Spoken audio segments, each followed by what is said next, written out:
All right, listen, I certainly don't begrudge him because he's getting almost $30 million a year. It's 3 years. It's almost $90 million. I get it. He was a highly sought-after commodity. I love what this Knicks franchise is about. Leon Rose, I just have at this point inherent faith in whatever he does is going to be the right thing. Jalen Brunson, outside of Aaron Judge, is the biggest superstar in this city. He is amazing. I love the Bridges trade. I love the depth. Knicks have a chance to win a lot of games. The way I see it, and they will win a lot of games. Right now, Sal, in the course of 2 minutes, and I didn't think he was going to stay, even though I was hoping for it, the Knicks go from a team that could win a championship to a team that cannot. You and I disagree so much on Isaiah Hartenstein's value for this team, what he does, flow in the offense. All of a sudden, the Knicks, and it's not their fault. He outgrew the contract. He had a big season. Things happen. Without Hartenstein, the Knicks are not a championship team. Yeah, I just don't think it's that big of a deal. Well, now, I will say that if I had to choose Mitch or Hartenstein, I would have chosen Mitch. You and I have disagreed about this. And while I always felt like he was going to leave, over the weekend, I felt like, you know what? Maybe there is a chance here because if he leaves the meeting with the Thunder and didn't sign, and then there's some reports that, hey, maybe the Knicks are trying to make this fit and they can figure it out to give him, 17 or whatever a year. However, they could try to get the most, they could offer him and keep it competitive. I started to think, all right, maybe it can happen and he'll take less to come back. However, there's no way the Knicks could go near $29 million a year for Hartenstein. There's no way they should. So they couldn't, and I wouldn't anyway. And I also just don't think he's he's a nice piece. Let's not overvalue. So for years, it's about, get the superstar, build a team that can have perimeter defenders, guards that can put the ball on the floor and score, attack the rim. Now it's about we're worrying about a backup center and Hartenstein, who doesn't even have a good he's okay at a lot of things. He doesn't even do one thing particularly well. I don't need him to facilitate the offense when I got Brunson and Bridges and Randall back and Anunoby. Hartenstein should be insignificant. He was an integral part of this team this past year, but that's because of the injuries. Nice player. I wish him well. I think the Knicks are going to be fine. Well, I like that you bring up the word injuries because get used to it again because if Mitchell Robinson's the starting center, going in on paper, book it, 25, 30 games, he's not playing. And even when he does play, he is really a liability down the stretch. We've talked about this a lot during the various series and when they lost him. And I think we all like Mitchell Robinson. What he does is more old schoolish for sure. Right. And he's got great value. He also complements the rest of those guys to me. Robinson does or Hartenstein? Robinson does. See, that is where we fundamentally, wow. I look at Hartenstein, and he fits like a glove. And I want to be clear about this. It's nobody's fault. There's certain things that happen. A player leaves. You undervalue him. The Knicks were in a brutal spot where you just can't expect somebody to leave $12, $13 million a year on the table. And Hartenstein never got paid yet, really, if you think about this. Yet he took a 2-year deal from the Knicks at least in terms of the NBA world, fairly nominal money. So I don't begrudge him for getting paid.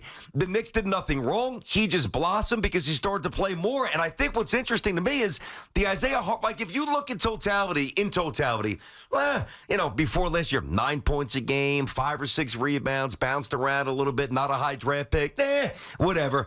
That is not the Isaiah Hartenstein who has now carved out this really, really meaningful and important, and I think a highly valuable role for this Knicks team. How would you have given him Knicks? If they could, would you have given him $30 million a year? I mean, if they could, here's the thing though. Meaning, obviously, they could not. I know what you're saying. And he had to take the most money. But if the Knicks could go to that dollar amount, I know what you're saying. And I'm not trying to be evasive. Yeah. It's a hard one to answer because if they had the room to do it, let alone the stomach to do it, and I hear you, $30 million is kind of pushing it a bit. But if they had the room to do it, that would probably mean that they had fewer impact players on the roster because the cap would be down. Right. And at that point, I'd probably say yes. I'll tell you what this does do. This does change my opinion on what they do with Julius Randle at this point. Which is what? Because now you got to keep him. Yeah, well, But right, this is where we have a fundamental disagreement, and I just don't understand it. You value Hartenstein more than you do Randall, whereas Randall is a legitimate player, All-NBA, All-Star. Hartenstein's a bit player, backup role player. I'm not trying to minimize what he did with the Knicks, and he was important, but he's a backup player.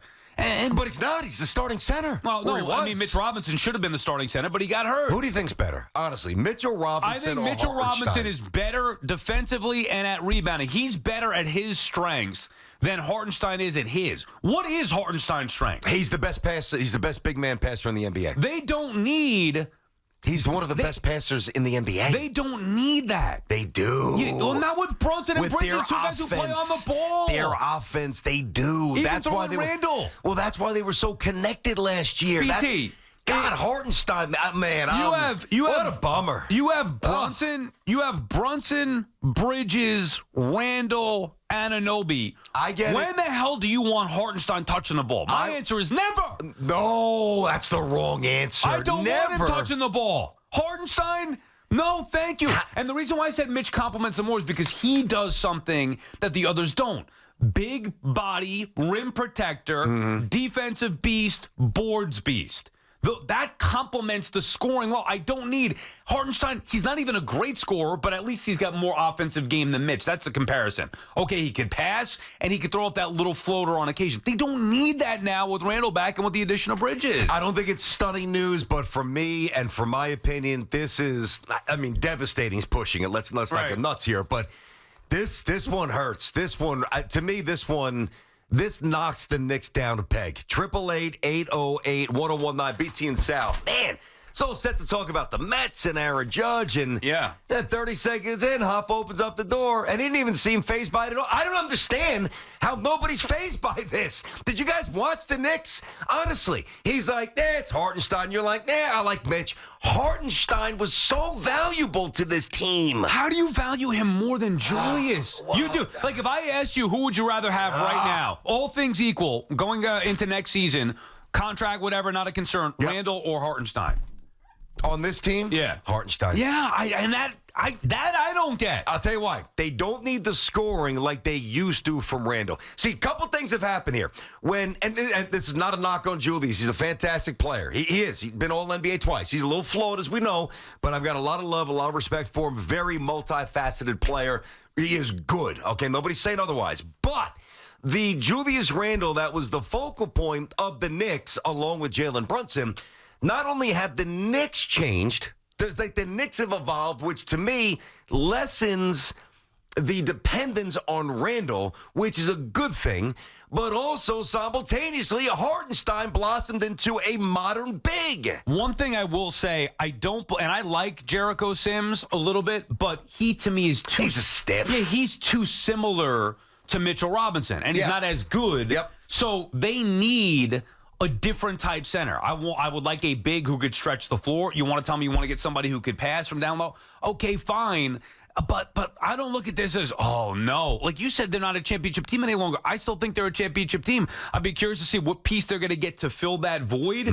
And we both agree, like, the money's ridiculous, and we understand Hartenstein's part of it. We understand the Knicks part of it. Where we disagree is I just don't think he's that integral to what this team is trying to do moving forward. No, we definitely see it differently. There is no doubt. All right, Knicks fans, we knew that this day could come. 888-808-1019, BT and Sal. Inside of our Town Fair Tire studio, friends of Town Fair remind you that you always get the guaranteed lowest price on name brand tires from Connecticut to Maine. Nobody beats Town Fair Tire. Nobody. Here I was thinking I had to tell everybody that the Mets aren't going to be a playoff team, which is what I was about to say, and I guess I'll have to say that a little later. Oh, man.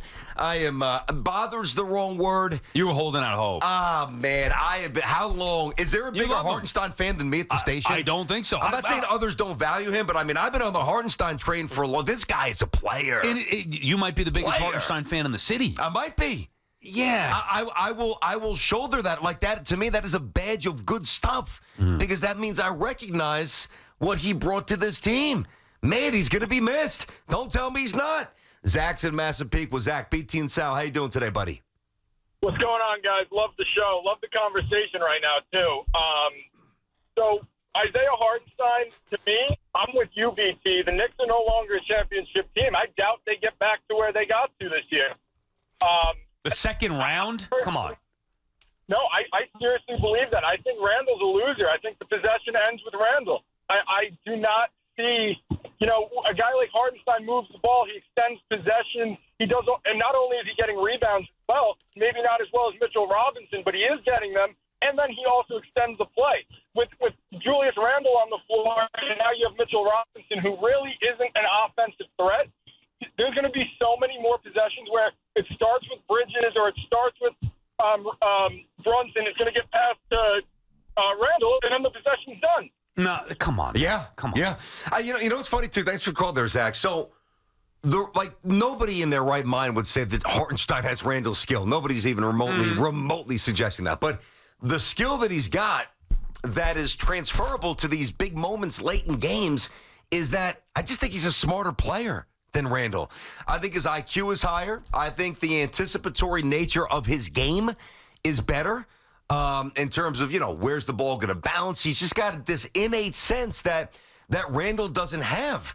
And look, if you dump the ball over to Hartenstein, it's all right, go get me a bucket. That's obviously not his game, whereas Randall can do that.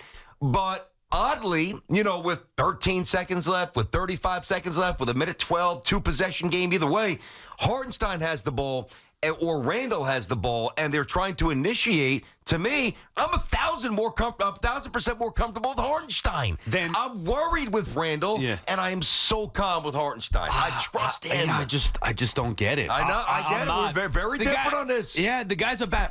To compare him to Julius Randle, I find actually insulting. Well, no, but it's a different. It's not a comparison. You're saying Hartenstein fits better. Yes. Randle showed he can pass the ball a lot better. Once the Knicks got Anunoby, they were playing at their peak. Hartenstein is a career backup coming off a career year. Look, he wants to go take more money. So be it. The Knicks couldn't pay him, nor would I ever consider paying him $30 million a year. I think they're going to be fine. Also, you need that less now with Bridges. The Knicks now have two elite guards who play on the ball. They didn't have that before. Oh, by the way, you want to throw in Josh Hart, who can do what Hartenstein did even better. He's just not, he doesn't have the size. So play smaller, but you have a guy that could rebound the basketball, that could penetrate, that could dish, and be a facilitator if you need somebody other than Brunson or Bridges. Let me get Matt in New City. Matt, BT and Sal, how you doing today, Matt? What's going on? All right, what's going on, boys? All good. So, BT, I think you're overvaluating Hartenstein because of all the injuries. I think when Anunoby's healthy, Randall's healthy, all the guys are playing, he's not going to be as big of a focal point of the offense as he was. And I wanted him back. I like him. He's a really, really nice player. Yep. He's not a $30 million a year player. Well, I get that. But, Matt, here's the thing, though. I'm going to push back on the way you just described him, focal point of the offense. That was the beauty of Hartenstein. He never was a focal point. He would do things without even demanding or requiring the ball going his way. I mean, you would just find him. You weren't isolating Hartenstein.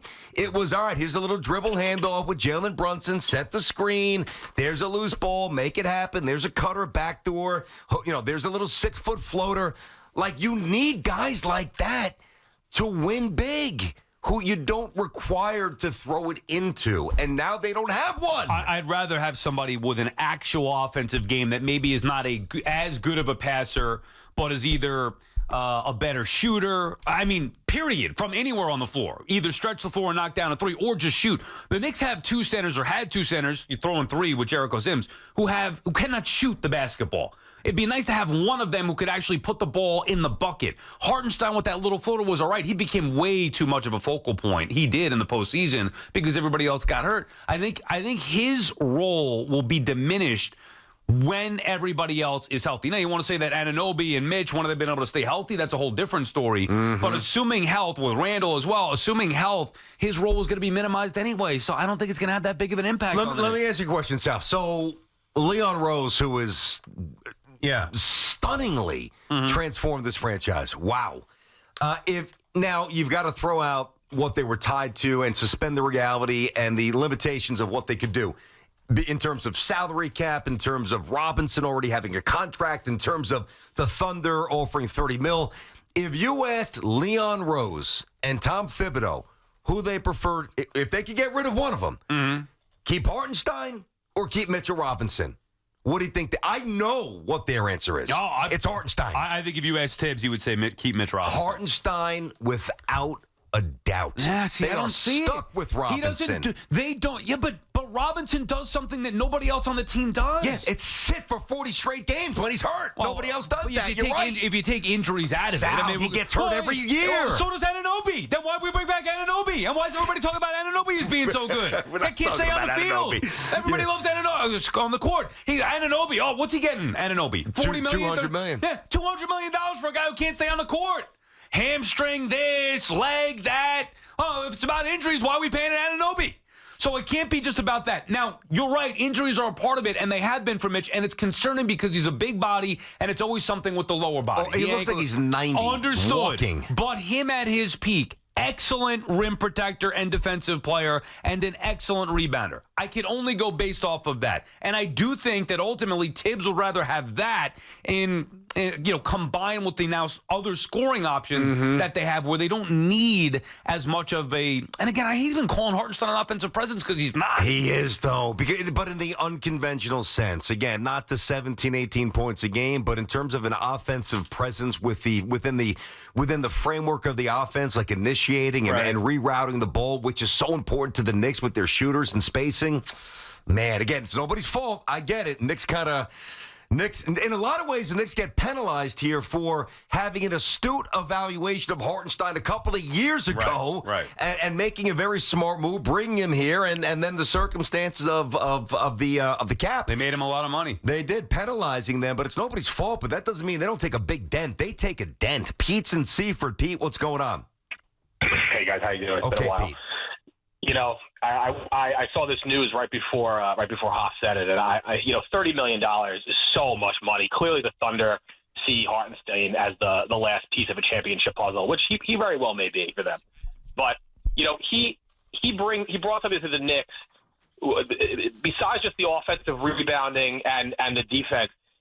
Tibbs always liked to have that sort of point center presence. He liked it with Joakim Noah back in the day. Yep. He tried to do it early in Karl-Anthony Towns' career when he was in Minnesota. Like, Towns doesn't really have that skill set. Randall is certainly a good passer, but, and I'm not going to say that Randall's a worse dribbler than Hartenstein is. Obviously, Randall's a better ball handler, but not by much. And I think Randall dribbling the ball a lot makes a lot of people nervous. A couple of callers ago kind of alluded to that. And I think the Knicks are going to miss this guy. $30 million is too much money. There's no way we were going to give that to him, even if we gave him extra years to the same money. That's a lot. And I wish him best in OKC. He was a great guy. So do we all do.